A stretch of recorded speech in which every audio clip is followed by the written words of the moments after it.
দর্শক বন্ধুরা, আমি চন্দ্রাগ্রহ চ্যাটার্জি, চন্দ্রাগ্রহ সিম্পল কুইজাইন ওয়ান থেকে আজকে ভেন্ডি ভাজা করছি। সর্ষের তেলে আমি প্রথমে কালো জিরা ফোড়ন দিয়ে দিচ্ছি।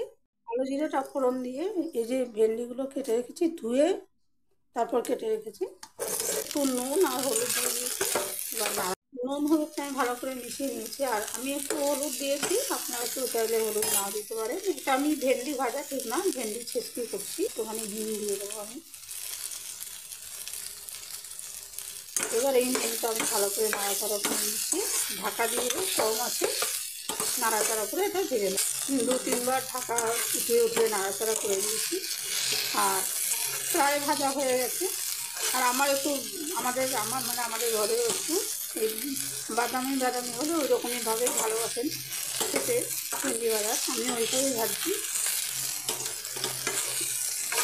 আর এই ভেন্ডি আমি এর সঙ্গে বলে দিই, আপনারা চাইলে আলু আর এরকম করে ভেন্ডি ভাজতে পারেন। সেক্ষেত্রে আলুটা আগে আগে একটু ভেজে নিন, পরে ভেন্ডিটা দেবেন। কুমড়ো, মিষ্টি কুমড়ো দিয়ে ভাজতে পারেন। আরও নানা রকমভাবে ভেন্ডি ভাজা করা যায়। কালো জিরা ফোড়ন দিয়ে ভেন্ডি শুক্তোটা হয়ে গেছে। আর এর বেশি আমি আর ভাজবো না, আর এর থেকে কম সবুজ রঙটা যেমন খুশি আপনারা রাখবেন, আমাদের একটু ব্রাউনভাবে ভাজাটাই ভালো লাগে। আর আমি আর এর মধ্যে মিষ্টি দিলাম না, যারা মিষ্টি পছন্দ করেন তারা একটু গুড় মিশিয়ে নিতে পারেন। আর এই আমি মিষ্টি এই জন্য দিলাম না, এখন ভেন্ডি নিজেই মিষ্টি, ভেন্ডি বাটারও নিজেই মিষ্টির সাথে, সেই জন্য আমি আর মিষ্টি দিলাম না, আমার এটা হয়ে গেল।